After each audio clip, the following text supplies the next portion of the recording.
आज के डिजिटल दौर में रेडियो धीरे धीरे लोगों की जिंदगी से दूर होता जा रहा है। अब अधिकतर लोग रेडियो सिर्फ गाड़ियों के एफएम के जरिए ही सुनते हैं। पारंपरिक रेडियो की बात करें तो अब शायद ही किसी घर में उसकी मधुर आवाज सुनाई देती हो। लेकिन जमशेदपुर के उलियान इलाके के रहने वाले 65 वर्षीय चिन्मया महतो आज भी रेडियो के दीवाने हैं।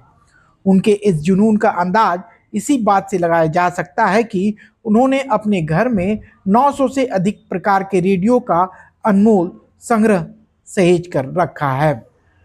पेशे से वकील चिन्मया महतो के लिए रेडियो संग्रह केवल शौक नहीं बल्कि जुनून और विरासत बन चुका है। उनके रेडियो प्रेम की शुरुआत बचपन से हुई। उनके पिता भारतीय वायुसेना में कार्यरत थे और वर्ष 1945 में जब वे घर लौटे तो अपने साथ जापान निर्मित सोनी ट्रांजिस्टर लेकर आए। उस समय रेडियो मनोरंजन का प्रमुख साधन हुआ करता था और लोग रेडियो सुनने के लिए बड़ी संख्या में इकट्ठा होते थे। उस दौर में केवल आकाशवाणी कोलकाता का प्रशासन उपलब्ध था। जब उनके पिता रेडियो चलाते थे, आसपास के सैकड़ों लोग उसे सुनने पहुंच जाते थे। लोगों का यह उत्साह देखकर चिन्मया महतो भी रेडियो के प्रति आकर्षित हो गए। समय के साथ उन्होंने विविध भारती रेडियो सिलोन सुनना शुरू किया। उस दौर में फरमाइशी गाने पोस्टकार्ड के जरिए भेजे जाते थे। जब रेडियो पर उनके नाम से गाने बजने लगे तो वे इलाके में पहचान बनाने लगे और उनकी लोकप्रियता भी बढ़ती गई। चिन्मया महतो ने वर्ष 1975 में अपना पहला रेडियो खरीदा जो टाटा कंपनी का नेल्को रेडियो था।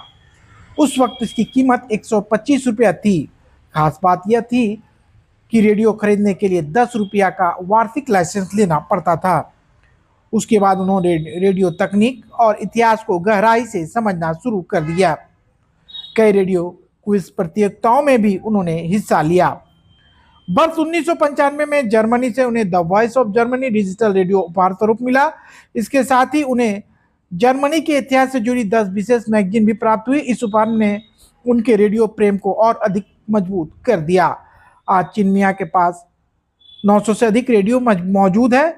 उनके संग्रह में भारत के अलावा जापान, रोमानिया, बेलारूस, इंडोनेशिया और फ्रांस जैसे कई देशों के रेडियो शामिल है। उनके पास वर्ष 1957 में बनी बूश कंपनी की सबसे पुराना रेडियो भी सुरक्षित है और इसके अलावा फिलिप्स, बूश, बीपीएल, नेल्को, पैनासोनिक जैसी प्रसिद्ध कंपनी के रेडियो भी उनके संग्रह की शोभा बढ़ा रहे हैं। हर वर्ष 13 फरवरी को रेडियो दिवस मनाया जाता है। इस अवसर पर चिन्मया महतो अपने अनोखे रेडियो संग्रह के लोगों के लिए प्रदर्शित करते हैं। इस वर्ष भी उनके आवास में 13 फरवरी से 20 फरवरी तक रेडियो प्रदर्शनी का आयोजन किया जाएगा।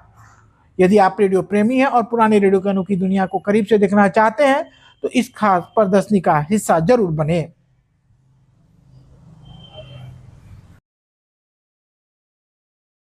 मेरा शौक रेडियो सुनना जो बचपन से ही इस शौक जैसा बना और इस रेडियो के माध्यम से आज तक मुझे बहुत ही मान और सम्मान मिला।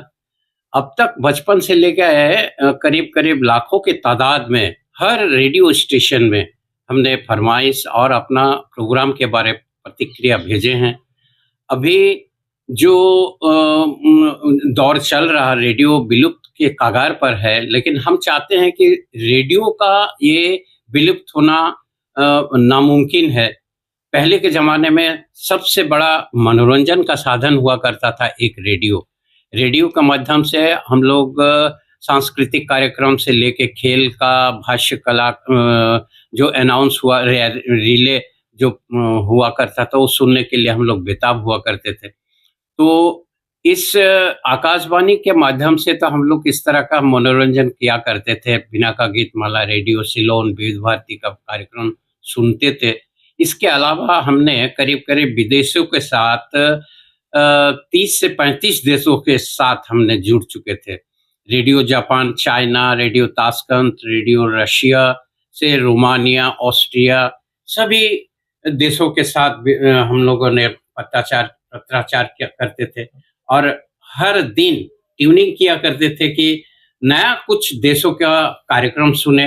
तो रात भर हम लोग ट्यूनिंग करते थे। कितने रेडियो अभी आपके पास कलेक्शन में है, कैसे शुरू किया? ये जो रेडियो संकलन का मेरा जो है 2002-1 से मैंने शुरुआत किया कि क्यों ना एक रेडियो संग्रहालय के तौर पे बनाया जाए। तो हमारे साथ ही जो क्लब मेंबर थे और भी जुड़ चुके थे, उनके बदौलत हम लोग ने एक रेडियो संग्रहालय बनाने का कोशिश किया।